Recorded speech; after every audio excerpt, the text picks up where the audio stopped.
En ce qui concerne sa femme, il sortait avec une Tunisienne à l'époque. Tunisienne, quand il est mort, on l'a aidé à surmonter les choses. Bienvenue dans cette vidéo spéciale où nous allons plonger dans l'histoire mystérieuse entourant la mort de l'artiste Bassadio. Pendant des décennies, une légende persistante a raconté que Bassadio aurait été empoisonné par sa femme pour l'empêcher de rentrer dans son pays. Cependant, en 2023, un témoin clé, Diallo Alpha, âgé de 80 ans, a décidé de briser le silence et de révéler la véritable histoire derrière cette tragédie.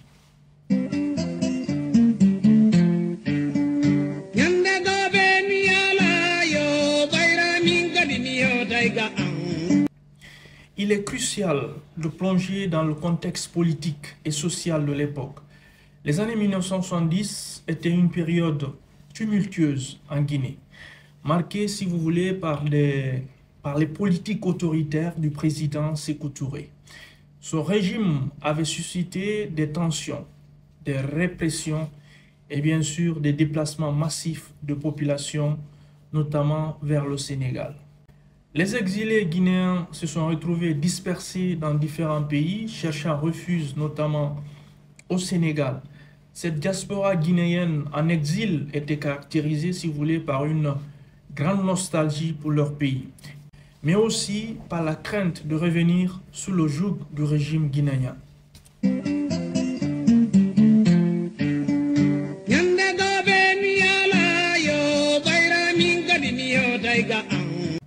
Pour comprendre les circonstances, un aspect crucial de cette histoire est le morceau enregistré par Bassadio à Dakar et non en France, comme le prétend la légende. Mais il n'a pas enregistré sa chanson en France.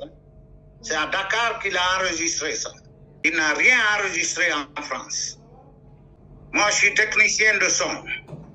Il venait déjà dans mon studio. Il m'a demandé de l'enregistrer. Je ne peux pas t'enregistrer, je ne suis pas permis. Cette chanson devient un élément pivot pour démystifier les rumeurs. Le morceau en réalité était adressé aux Guinéens exilés au Sénégal. Il exprimait, si vous voulez, le désir de rentrer dans leur pays d'origine, tout en reflétant la complexité de cette aspiration compte tenu du contexte politique sous Sékou Touré.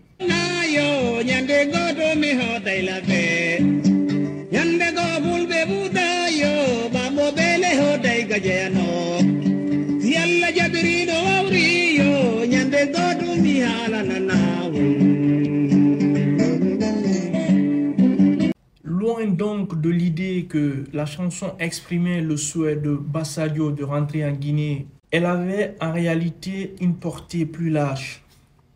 Elle reflétait le dilemme des exilés guinéens et était une forme de soutien et d'encouragement pour ceux qui étaient en exil, confrontés à des choix difficiles et d'ailleurs au risque d'un retour potentiel.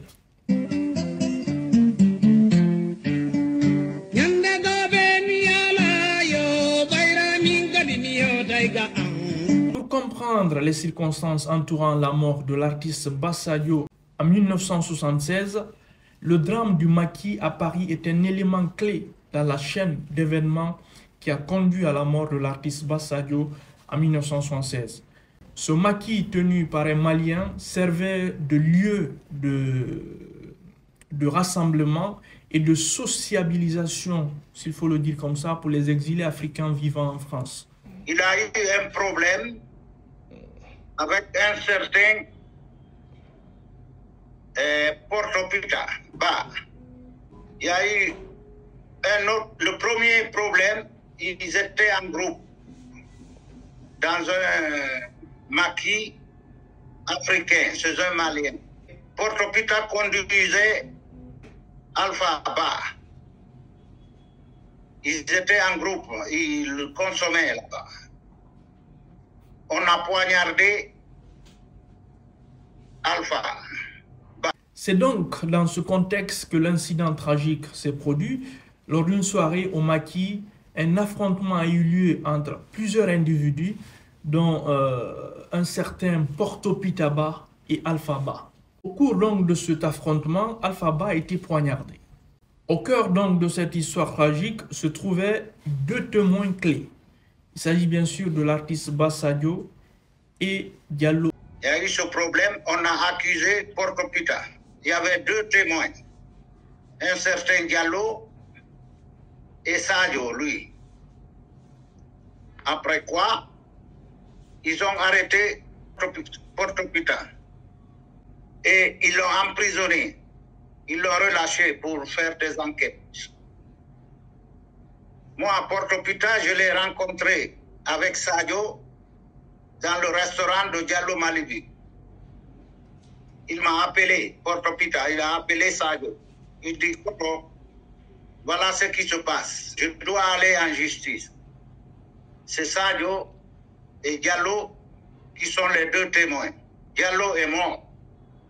Il reste Sadio. Je demande à Sadio de ne pas venir à la justice pour témoigner. Ba Sadio est devenu le dernier témoin vivant de l'incident au Maki. Cependant, sa position en tant que témoin n'était pas vraiment sans risque. Je lui demande, s'il te plaît, de ne pas venir. Sadio a répondu devant moi, je ne viendrai pas. Le jour, Sadio est venu à la justice. Il a témoigné. Je les ai rencontrés encore. Porto Pita m'a appelé. Il dit, Koto, Sadio est venu témoigner. Il dit, il a mal fait. Il dit, moi, j'irai en prison, mais on ne se reverra plus. Voilà ce qu'il a dit devant Sadio. Son témoignage était crucial pour éclaircir, si vous voulez, les circonstances de l'incident au Maki et pour, bien sûr, déterminer la responsabilité de Porto Pitaba. Lors de son témoignage, Ba Sadio a bravement partagé sa version des faits, contribuant donc à la condamnation de Porto Pita. Porto Pita est venu avec ses bagages pour aller en prison. Il dit, je dis au revoir à Sadio, mais on ne se reverra plus. Une semaine après, Sadio a eu mal au ventre. Sadio est rentré à l'hôpital. Il a eu une permission, il m'a trouvé avec un ami, Diallo Apoulaye, à la place Clichy, à Paris. Il nous a dit bonjour. Il n'avait rien, on lui a donné, c'était du franc à l'époque. On lui a donné 20 francs. Il s'est retourné à l'hôpital. Une semaine après, il est mort. Voilà. Malheureusement, donc, ces maux de ventre ont pris une tournure tragique, conduisant au décès de Ba Sadio une semaine après son témoignage. La séquence de sa mort, peu de temps après avoir livré donc son témoignage, a alimenté les spéculations et les hypothèses autour de la vérité. La disparition tragique de Ba Sadio a laissé sa conjointe tunisienne dévastée, confrontée à la perte de l'homme qu'elle aimait, dans des circonstances complexes et très sombres. En ce qui concerne sa femme, il sortait avec une Tunisienne à l'époque. Cette Tunisienne, quand il est mort, on l'a aidé à surmonter les choses. Voilà comment Sadio est mort. Moi, il venait me voir souvent. Je l'ai connu après mon jeune frère. Et cette chanson en question, c'est la seule chanson qu'il a enregistrée à Dakar. Celui qui a même enterré Sadio et Diallo en question est en Guinée actuellement. Il est à l'Abbé. Il s'appelle Diallo Abdoulaye.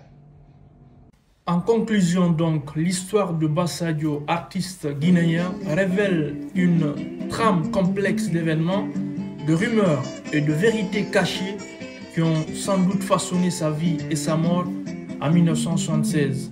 À travers donc le témoignage courageux de M. Diallo Alpha, octogénaire et témoin clé de cette époque tumultueuse, nous avons pu rétablir cette vérité historique. Nous avons plongé dans les dédales de cette histoire longtemps obscurcis par des mythes. J'espère que cette vidéo vous a plu. On se retrouve à très bientôt.